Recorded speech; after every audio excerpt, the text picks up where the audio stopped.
Como en la primera especie solo vamos a tener una nota contra otra, entonces vamos a tener puro tiempo fuerte. No va a haber diferenciación entre tiempo fuerte y tiempo débil. ¿Qué quiere decir eso? Que no va a haber lugar para poner disonancias, o sea, no vamos a tener diferentes jerarquías de pulsación. El tiempo débil nos sirve, como vamos a ver mucho en la segunda especie, para conectarnos con el tiempo fuerte siguiente. Acá tenemos solamente tiempo fuerte. Todos tienen que ser igualmente estables. Por eso vamos a utilizar la primera especie para profundizar muchísimo en los dos tipos de intervalos consonantes que podemos tener.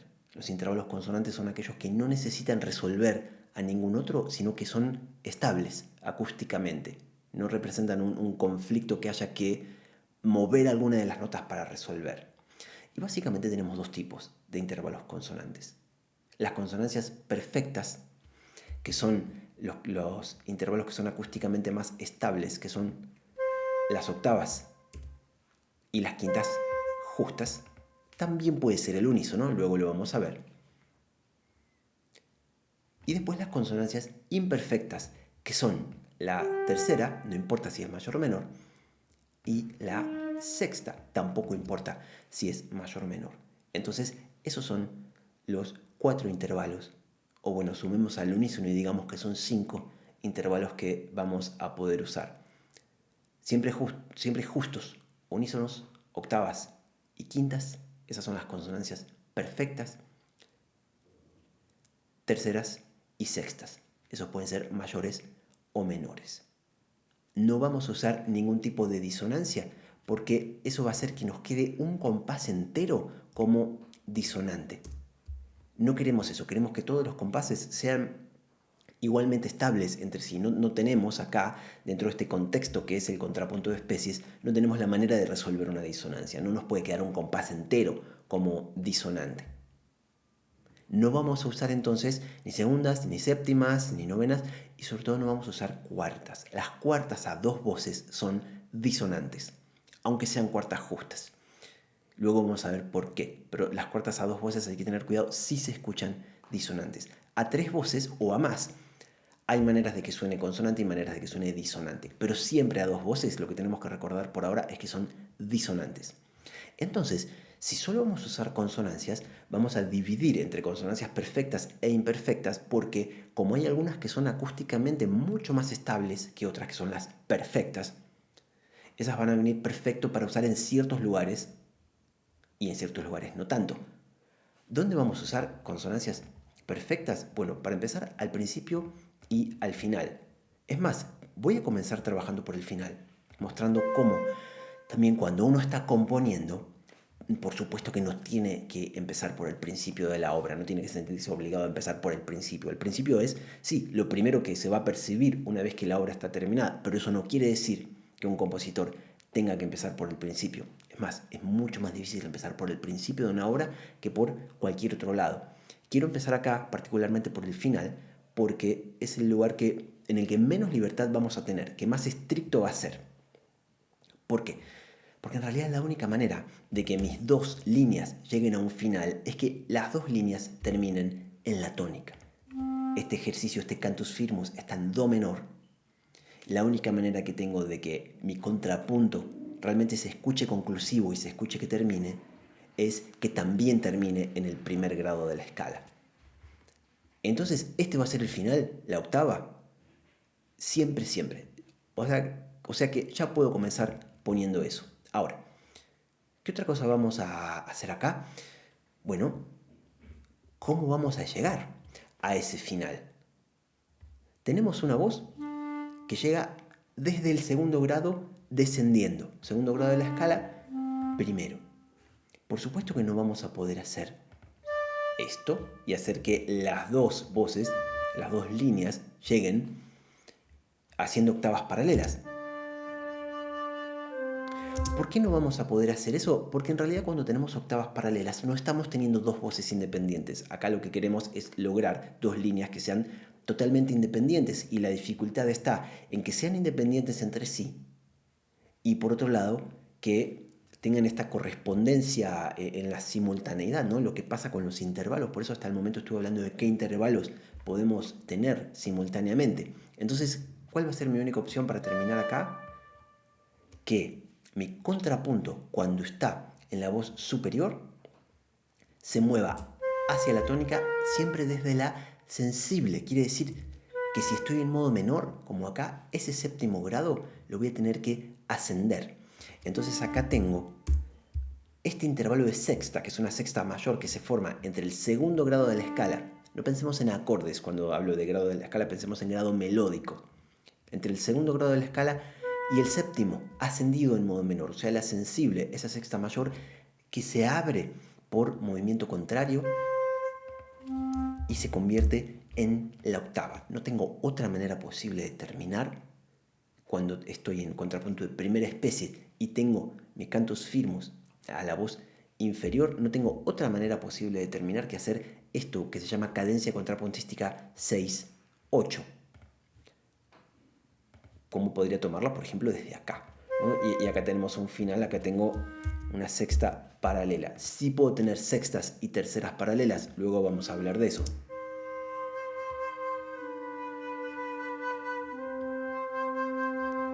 Se escucha que las dos líneas terminan, eso es lo importante. No hay manera de que nos quede una maravilla musicalmente un ejercicio de primera especie. Tenemos que usarlo como la oportunidad de aprender estas cosas tan elementales y tan importantes. Teniendo listo el final, ¿qué tal si me muevo directamente al principio? Y como decía, así como al final vamos a tener que terminar con una octava, el principio no necesariamente tiene que ser una octava, pero sí tiene que ser una consonancia perfecta.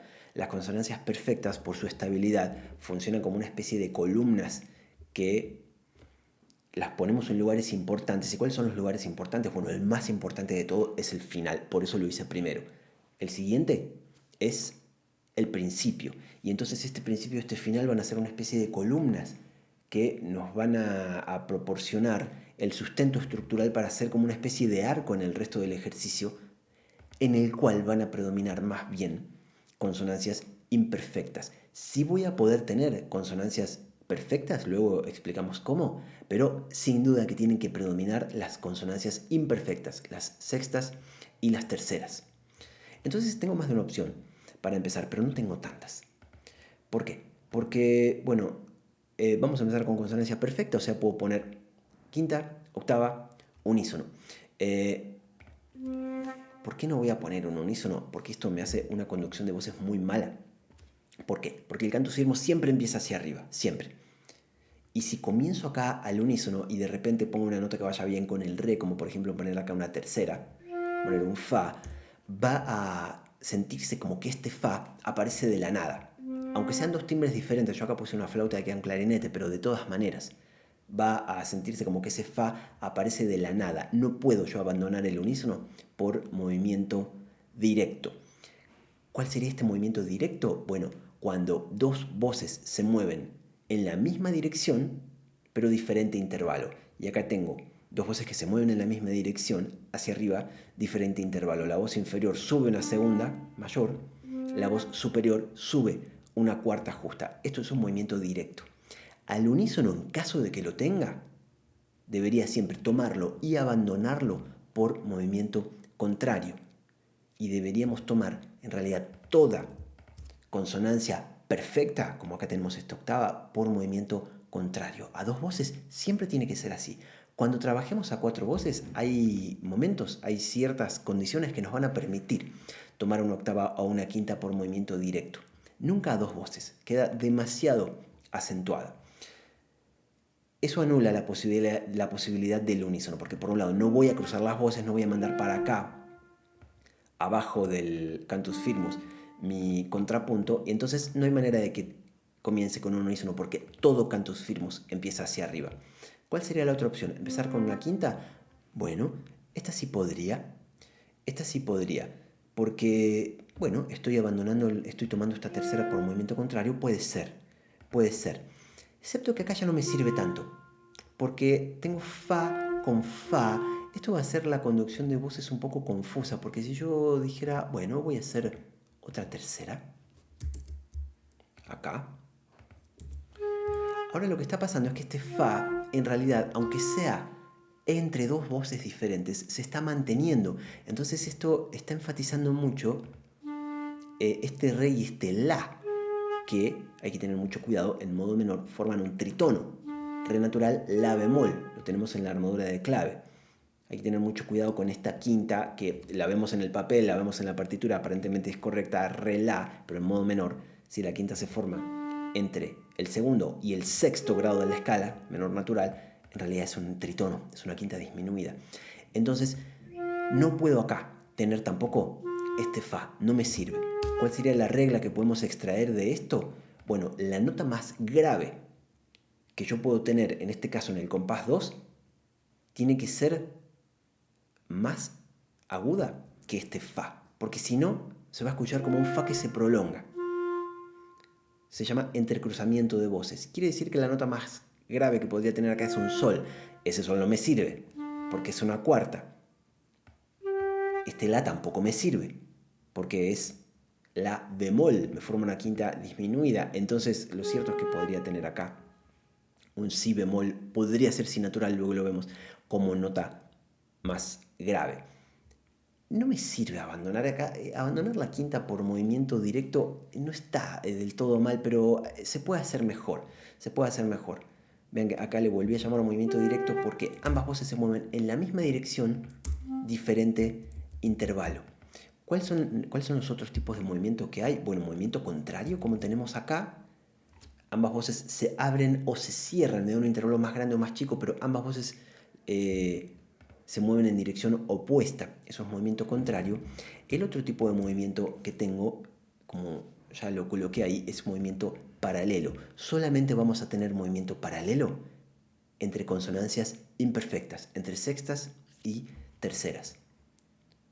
¿Cuál sería la mejor manera entonces de tomar esta nota que, dicho sea de paso, vimos que era la más grave que podíamos poner? Por movimiento contrario. Entonces acá debería empezar por una octava. Podría, claro, ¿por qué no?, empezar por una quinta compuesta. Podemos tener como separación máxima entre las voces una quinta compuesta. Pero tiene que ser la separación máxima, porque estos ejercicios los vamos a plantear de manera tal que estén hechos entre voces adyacentes. O sea, si esto es una contralto, esto va a ser una soprano. Si tengo como superior una contralto, puedo tener abajo un tenor. ¿Esto por qué? Es una cuestión de orquestación que suena mucho mejor una textura a dos voces cuando esas voces están cerca en el registro y no cuando están demasiado separadas. No se escucha lo suficientemente homogéneo. No suena mejor si tengo dos voces, si tengo los registros pegados o el mismo registro. Es mucho más fácil, por ejemplo, hacer algo como tengo acá para flauta y clarinete que hacer algo para piccolo y fagot, por ejemplo. Mucho más fácil, no se escuchan tan homogéneos los intervalos, no los escuchamos igual cuando están demasiado separados en el registro. Entonces, como separación máxima, podemos permitirnos tener una quinta compuesta. Y acá, desde la duodécima, la quinta compuesta, estoy yendo a una décima. Claro que puede tener décimas. ¿Qué son las décimas? No son otra cosa que terceras compuestas. Este es un buen comienzo. Podríamos tenerlo. Mucha independencia entre las voces tengo ahí. No está mal, después vamos a probar otra. Ya que estamos acá, podría ver si me muevo a un do. ¿Podría moverme a un do? Bueno, claro que sí. No es la opción que más me gusta, pero tengo acá una quinta. ¿Por qué no es la opción que más me gusta? No porque sea una quinta, la quinta está bien. Lo que conviene tratar de evitar es que dos voces salten simultáneamente. Si es que podemos evitarlo, lo vamos a evitar. Si hay un salto, muchísimo mejor que una de las voces salte y la otra se mueva por grado conjunto. Suena, vamos a escuchar ahora un poco acentuado este lugar. Se rompió la continuidad melódica, porque acá me moví por movimiento contrario, eso está bien, y ambas se movieron por grado conjunto. Eso está muy bien, está mucho mejor. Si las dos saltan, es un lugar un poco que se quiebra. Dicho sea de paso, pero ya que estamos acá, podría tomar esto para mostrar que en realidad este movimiento oblicuo, que fue el tipo de movimiento que no nombré, pero no nombré a propósito porque no queremos usarlo acá en el contrapunto de especies, pero es lo que tenemos acá. Oblicuo se da cuando una voz no se mueve y la otra sí.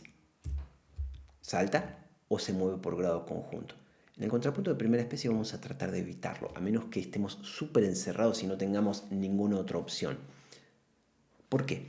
Porque el tener movimiento oblicuo, básicamente esté ligada o no, en realidad aunque no esté ligada, da igual, tenemos dos compases de la misma nota, entonces la línea se nos congeló ahí, se frenó demasiado y nuestra ambición acá es hacer una línea melódica que que tenga las mismas propiedades que tiene nuestro cantus firmus. Nuestro cantus firmus tiene un principio y un final, tiene un arco dramático, hasta tiene forma de arco la melodía, tiene un punto álgido que aparece una sola vez y que está tomado de una manera, en este caso por una cuarta, y luego compensado descendiendo por grado conjunto, y a partir de ahí, a grandes rasgos, si omitimos ciertos detallitos locales, como este mi, por ejemplo, básicamente tenemos un gran ascenso y después un gran descenso. Con ciertos accidentes, no se da linealmente, pero si nosotros podemos hacer que sea tan coherente nuestra línea, nuestro contrapunto, tan coherente como el cantus firmus, muchísimo mejor. Por eso vamos a evitar todo lo posible movimientos oblicuos. Entonces, tampoco vamos a repetir acá el fa. Podría llegar acá a un sol, pero tengo el mismo problema, ¿no? Tengo dos líneas que saltan simultáneamente y puedo tener, ¿sí? Este movimiento paralelo 10-10 podría, pero vamos a probar un comienzo un poco diferente. Vamos a probar comenzar acá en el si, en el do, perdón. Entonces vamos a tener mejor una octava. Ya vimos que ese comienzo que habíamos ensayado sirvió para ver qué pasaba, pero a su vez vimos que nos quedábamos un poco encerrados, sirvió para repasar también esta cuestión del movimiento oblicuo. Entonces, esto me viene como anillo al dedo para mostrarles en realidad el mejor tipo de movimiento que uno puede tener en el contrapunto de especies y en cualquier contrapunto en general, que es el movimiento contrario. El movimiento contrario es la esencia de la polifonía. Es cuando más independientes van a ser las voces. Entonces, acá este comienzo sí que está mucho mejor. Acá tenemos un lugar, además verticalmente tenemos toda la variedad, octava, sexta, tercera, donde tenemos un salto. La otra se mueve por grado conjunto, como había comentado hace un rato, que es muchísimo mejor. Y acá tenemos hasta ahora puro movimiento contrario. Una voz siempre bajó, la otra siempre subió. De todas las opciones que hemos visto, este es el mejor comienzo. Vamos a escucharlo.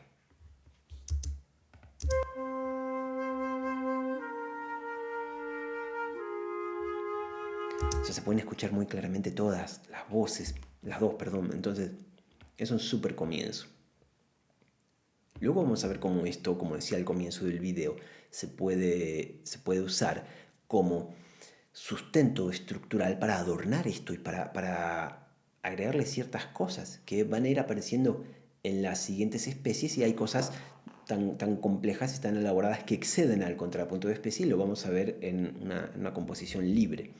Ahora, según esto que dijimos, para no traspapelar, para no hacer lío con los registros, yo podría poner acá una tercera paralela. Sí puedo. En este caso no. En este caso no, ¿por qué? Por la regla que yo decía recién. En el compás siguiente viene un la.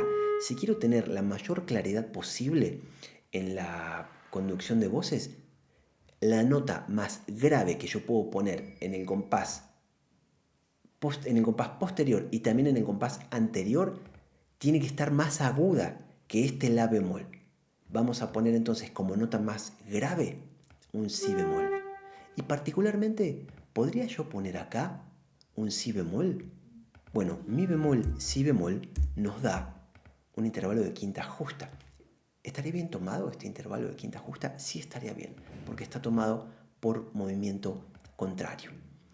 La única posibilidad de tener quintas, octavas o unísonos en el contrapunto de especies es tomarlas por movimiento contrario. De otra manera, ni hablar movimiento paralelo no, ahora vamos a hablar por qué. Pero de otra manera queda demasiado acentuado este lugar. Vamos a ver que igual va a quedar acentuado, pero es la manera más sutil en que la podemos tomar. Vamos a escuchar hasta acá.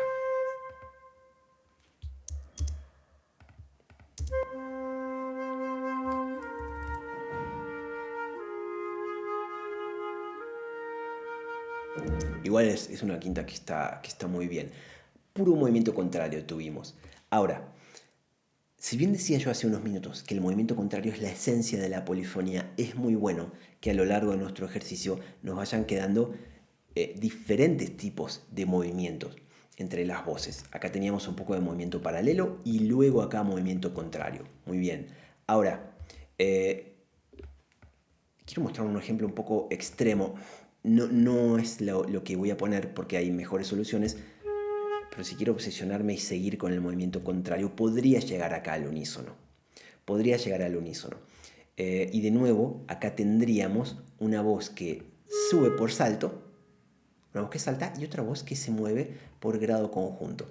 Hay varias razones por las que este unísono no es tan bueno. Primero, por el unísono mismo, si bien estamos llegando bien, de todas maneras. Pero además porque veamos cómo esta línea do, si, la, como que no tiene mucha dirección, no tiene un objetivo, es muchísimo peor que esta. Do, re, fa, mi, la, sol, fa. Tiene relativamente pocos cambios de dirección. Como decía recién, es más bien un gran ascenso y luego un gran descenso. Vamos a tratar de replicar esas propiedades acá en nuestro contrapunto. Entonces, ¿qué tal si abandonamos por un momento el movimiento contrario? Voy a mover acá arriba a mi contrapunto. Vamos a tener entonces una tercera. Tenemos por primera vez movimiento directo. Tomamos una tercera por movimiento directo. Eso está correcto. Lo mismo que una sexta por movimiento directo. Eso está muy bien. Y de nuevo, una voz salta y la otra se mueve por grado conjunto. Vamos a ver cómo esta opción es muchísimo mejor que la que teníamos recién. Y acá probablemente, como para que vaya ganando un poco más de registro nuestra línea melódica, posiblemente nos convenga, eh, tenemos un sol.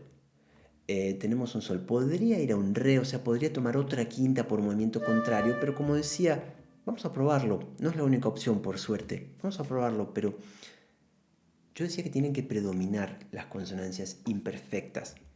Acá estoy tomándolas con cuidado y poniéndolas bien, pero tal vez poniendo demasiadas quintas. Si pongo esta también.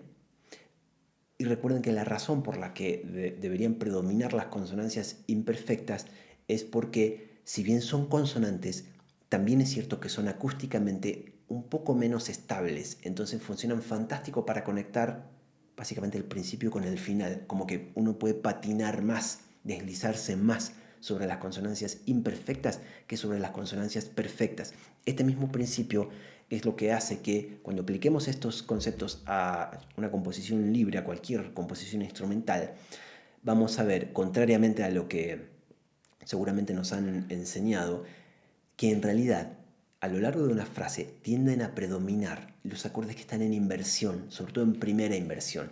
Esa es una extensión de esto mismo que estamos viendo acá, de que predominan las sextas y las terceras, los intervalos que tienen los acordes en primera inversión. Solamente tienen quintas los acordes que están en fundamental. Vamos entonces a escuchar hasta acá.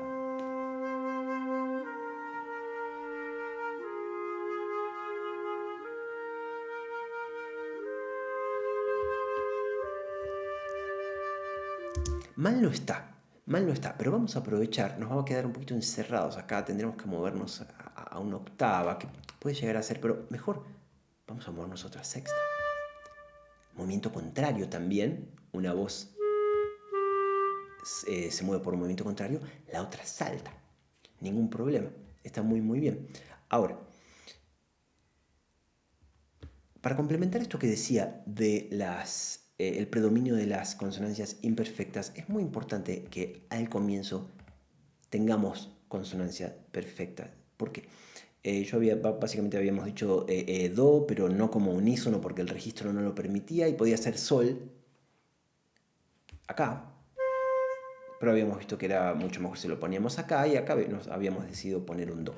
¿Por qué no se puede comenzar con sexta o tercera? O sea, en este caso con un mi bemol o con un la bemol, porque no es adecuado, no son adecuados esos intervalos para, con los poquitos recursos que tenemos a mano, básicamente con dos notas, sugerir un acorde y por extensión, una tonalidad, así, desde el principio, para que no tengan ningún tipo de ambigüedad.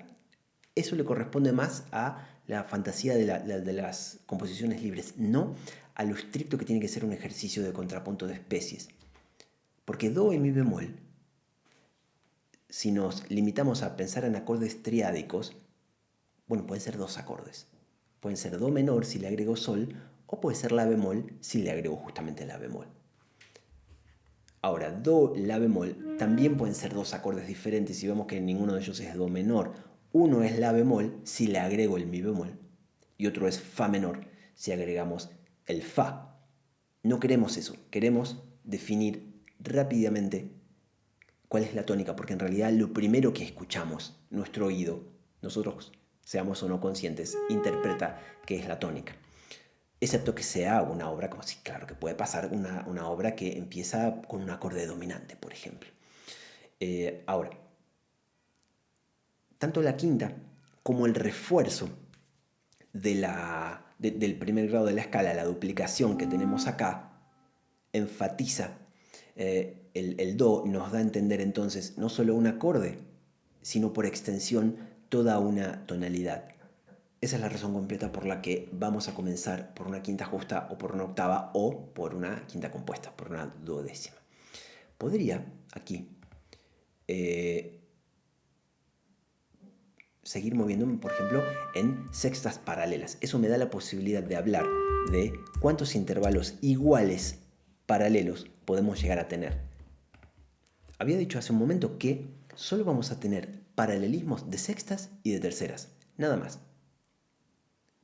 Y eso pasa en realidad en cualquier contexto. Solamente vamos a tener paralelismos de consonancias imperfectas, no de consonancias perfectas. No vamos a tener quintas paralelas y no vamos a tener octavas paralelas. Y ahora voy a hablar de por qué. Porque en realidad la razón para ambos es diferente. Ahora, ¿hasta cuántas? Bueno, eso depende un poco del libro que revisemos. A veces nos van a decir 3, a veces nos van a decir 4. El hecho de interrumpir acá y tomar, por ejemplo, tener otro intervalo, como tener, por ejemplo, acá una tercera compuesta, una décima, nos permite volver a tener algunas sextas sin ningún problema. ¿Qué no podría ser acá? Bueno, esto, por ejemplo, tener otra sexta acá. Vamos a tener 1, 2, 3, 4, 5 sextas. Eso hace que la línea en realidad no sea nada independiente. No sea nada independiente, sino que se convierta más bien en un acompañamiento de la línea que ya tenemos. No queremos eso. Por eso no vamos a hacer puras terceras paralelas ni puras sextas paralelas, porque eso es una armonización. Es como la misma melodía, pero pintada con una brocha como un poco más gruesa, simplemente. Por eso es que en un ejercicio largo podemos pensar que puedo tener hasta 4 sextas o terceras paralelas, y en un ejercicio más bien breve como es este podríamos tener hasta 3. Y el tener un intervalo diferente acá nos permite justamente abandonar un poco eso. Ahora, y que se quiebre y podemos, si fuera el caso, volver a tener 3 sextas paralelas. Aquí hay algo que no me está gustando de esta solución, que es que estoy haciendo saltando las dos voces acá. Eso se podría mejorar. Vamos a escuchar esto y después probamos otra opción.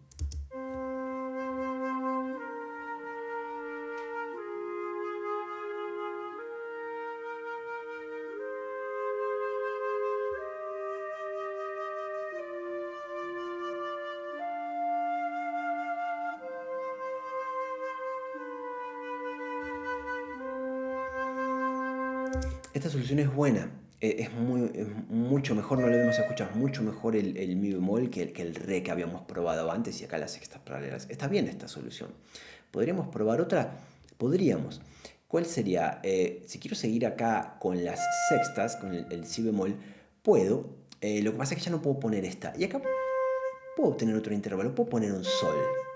Podría poner una tercera. Vamos a corregir los intervalos que se van formando. Tercera y acá sexta. Entonces sirve para mostrar cómo, bueno, acá estoy al límite. Nos vamos desde acá hasta el final. 3 sextas paralelas, después otro intervalo diferente y después otra vez la sexta.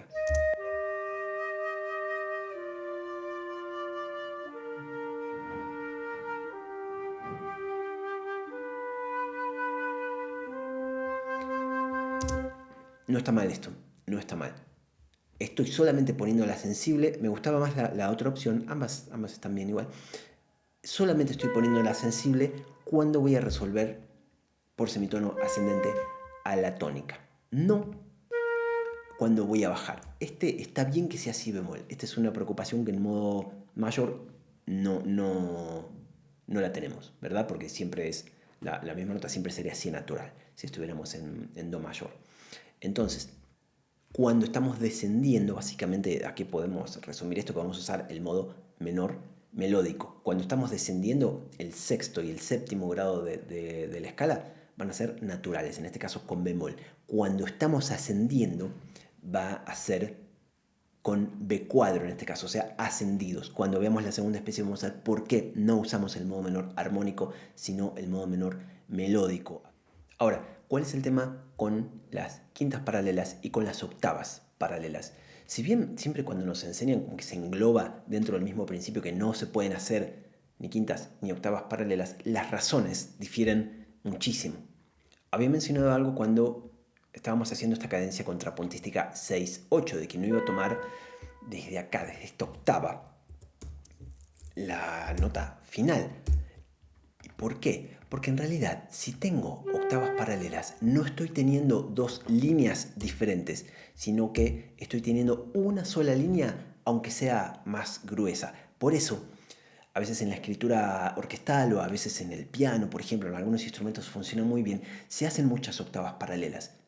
Pero se hacen muchas octavas paralelas porque ese elemento es uno solo y no son diferentes voces, es una sola voz pintada con una brocha más gruesa, pintada con un pincel mucho más grueso, pero no es independiente, es un refuerzo de lo mismo. Cuando por ejemplo toda la orquesta hace octavas paralelas, ahí hay una sola voz, una sola línea.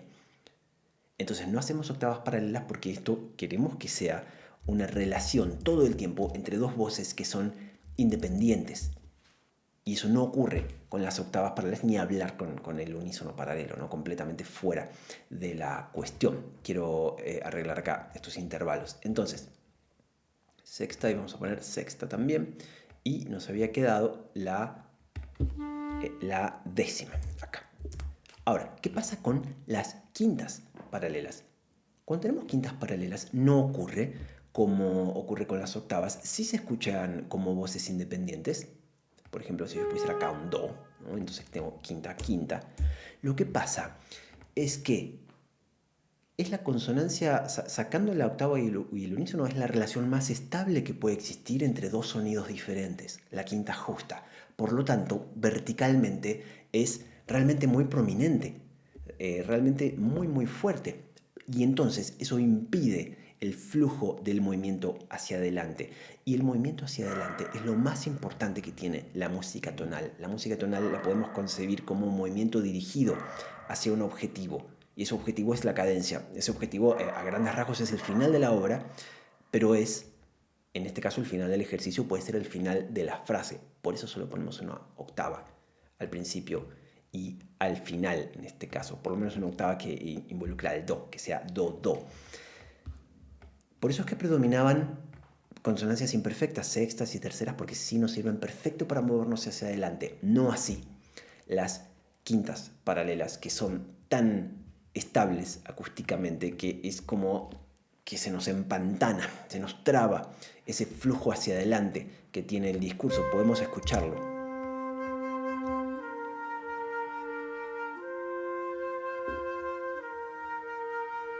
Como que ahí nos quedamos trabados. Encima de esto tiene el error de haberlo tomado por movimiento directo a las quintas. Las quintas solo las podíamos tomar, como habíamos dicho acá, por movimiento contrario. Entonces, habiendo agotado esta explicación de las quintas y las octavas, vimos también, para comenzar, el tipo de intervalos que podíamos usar. Vimos una metodología de cómo hacerlo. Hacemos primero el final y luego el principio. Y el principio, recuerdan, yo probé varias opciones. No es que siempre sea mejor comenzar a la octava, esto de lo que depende mucho del cantus firmus. Y si bien, y esto es muy importante, si bien hay cosas que no hubieran sido problemas en su lugar, por ejemplo, no es que está mal poner el sol contra el mi, pero en este contexto específico sí está mal. ¿Por qué? Porque inmediatamente el cantus firmus va a saltar al la. Entonces genera una línea fantasma que parece que va del sol al la. Y eso oscurece muchísimo la claridad que tenemos que tener acá en la conducción de voces. Es muy importante esa cuestión del entrecruzamiento de voces y no vamos para nada a cruzar las voces también. Claro que pasa eso luego en una composición libre, puede pasar en el contrapunto instrumental, pero necesitamos que sobre todo la primera especie funcione como un esqueleto, como si fueran las columnas de un edificio. Simplemente no nos va a conmover, tiene que estar correcto, porque sobre eso vamos a construir cada vez más capas de complejidad. Entonces, ¿esto qué tiene que pasar? Tiene que estar bien estable y bien correcto y respetar a rajatabla todas las cosas que estuvimos diciendo. Como ven, el grado de libertad que uno tiene es limitado acá. El grado de libertad que uno tiene es limitado y uno tiene que aprender a navegar y aprender a hacer algo con todas esas limitaciones. Vamos a ver a continuación, en el siguiente video, cómo hacer un contrapunto de primera especie a la voz inferior.